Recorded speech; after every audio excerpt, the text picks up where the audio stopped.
Hi and welcome back to my channel. In today's video, we'll be making homemade coffee creamers. I'll show you how I make my creamers taste better than store-bought, cost less, and are made with clean, real ingredients. Then we'll talk about different milk options like you see here, flavor add-ins, and why homemade is healthier. And then of course, we'll make our own creamer together. Right now you're seeing some homemade extracts that I will be adding to the coffee creamer. They add such a rich, bold flavor. They're very pricey to buy, but pennies on the dollar to make at home. So check out my video where I talk about how I made my homemade extracts because they definitely make a difference when making your coffee creamers at home. Check out how expensive store-bought extracts are when it's so easy to make at home. To make your own coffee creamer at home, you have so many options of the milk that you want to use. So select a milk that is affordable for your budget and also works best for your body. Now check out the creamers and the quantity you are receiving for the amount that they are charging. You can vary the flavors at home after you make your creamer base and have so much more than what is being offered in the store and pay much less with just like 10 or 15 minutes of work at home in your kitchen. And speaking of store-bought, let's look and see what's actually inside of these bottles. Before you buy your next creamer, look at the back and see the types of chemicals and sometimes toxins that are in the creamer you're buying. Store-bought creamers are full of thickeners, fillers, hydrogenated oils like vegetable oil, artificial flavors, whatever that kind of phosphate is, calcium carbonate, polysorbate 60, many chemical preservatives, artificial sweeteners, and sugar. So companies have caught on that we look for sugar and they've chemically altered them under names like these. And sugar causes these types of issues in your body. So what you can add to make your coffee healthy is MCT powder, grass-fed ghee, almond milk, and I have a video on how to make your own almond milk at home, powdered cinnamon, pumpkin spice powder, which we will use today. So let's get started in making our own coffee creamer. Let's start with the milk. Goat milk is actually the most commonly consumed milk in the world. More people on the planet are lactose intolerant than not, and goat's milk is usually easier for them to digest. Compared to cow's milk, goat's milk is lower in lactose, naturally homogenized, easier on sensitive stomachs, and packed with calcium, vitamin A, and potassium. So no matter which form you use it in, liquid, canned, or powdered, goat milk is a great option. All right, let's get to the fun part of making our own creamer. Step one is you're going to make evaporated milk. You're going to gently heat your milk on low on the stove. This concentrates the flavor and the texture, and it gets rid of some of that liquid, that water that's naturally in your milk. Once your evaporated milk is ready, we are going to turn it into condensed milk, sweetened condensed milk, by adding some type of natural sweetener like honey, maple syrup, coconut sugar. In my case, I added regular cane sugar, and you're going to mix it really well so that that sugar does not crystallize. Keep the heat on low, and then just let it sit for a little while, maybe like 3 or 4 minutes.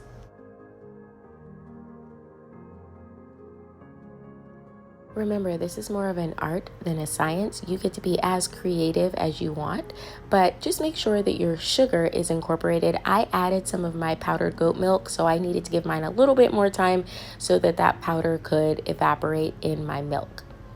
When you're done mixing and it seems like it's well incorporated, go ahead and add a pinch or 2 of salt.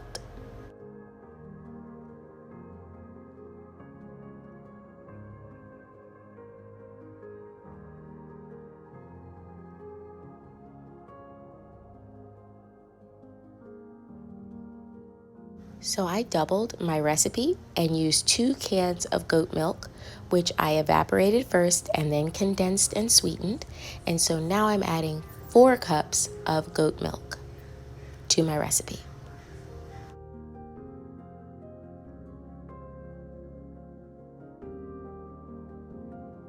So the reason that I doubled my recipe is because I want to take the milk that's in this pot and divide it into 3 different milks. Right now, you are seeing a basic coffee creamer base. You could have stopped with the sweetened condensed milk and use that as a creamer if you choose. I like to add my milk to it and then divide it into 3 groups and change the flavors. Right now, I'm just making sure it's not too hot because it's pretty much done. The regular base of any creamer is done, and now I'm going to allow it to cool before adding my flavors. Once I add my flavors, I will allow it to cool, and then I will add my extracts. Now, if you are interested in only making a great at-home vanilla creamer from this base, you would add your vanilla to the creamer once it cools, put it in the bottle, and shake well. But for me, I'm making 3 creamers today, so I am dividing my base into 3 groups. And as you can see here, I added a teaspoon of cinnamon because I will be making a cinnamon creamer, and then a pumpkin spice creamer as well as that vanilla. I let that cinnamon incorporate into the milk for about 5 minutes, and now I'm putting it in a separate bowl to cool. Because pumpkin spice has cinnamon in it, I'm just going to reuse my pot, and while that is incorporating, I'm going to add my extracts to my other 2 creamers that are cooling.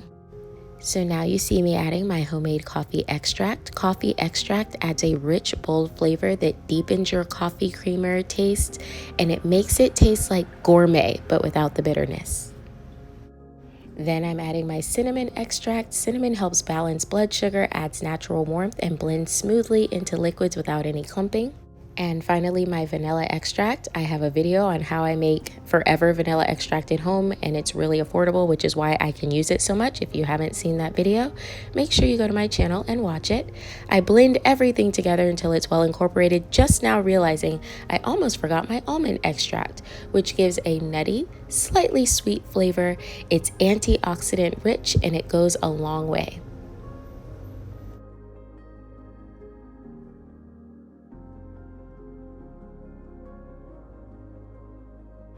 So while these cool, I'm gonna go ahead and get out my pumpkin puree to make my pumpkin spice flavor for my goat milk creamer.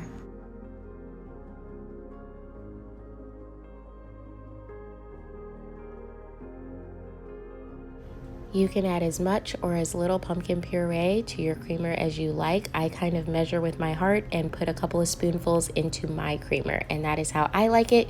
You do what you like and then freeze the rest for the next time you make creamer. Now, I just so happen to have pumpkin spice on me, but if you don't, you can blend this at home using cinnamon, nutmeg, ginger, cloves, and allspice. Just mix that together in the combinations you like, and you will have your own pumpkin spice without the price markup at the grocery stores. Now, while I'm stirring, let's talk about something. Think about the cost of extracts, milks, and the flavored creamers on the shelves right now. If you compare that to how much it costs to just make this at home, it is a huge difference. You are paying for packaging and marketing and often getting lower quality. Homemade wins every time. So now I'm just making sure that pumpkin puree and all those spices are blended well. I decided to add a little more after a quick taste test because I wanted a little bit more of an intense flavor. And that's another beauty of making it at home, is that you can decide how you like it. And now that it's cooled a little, I'm going to add my extracts.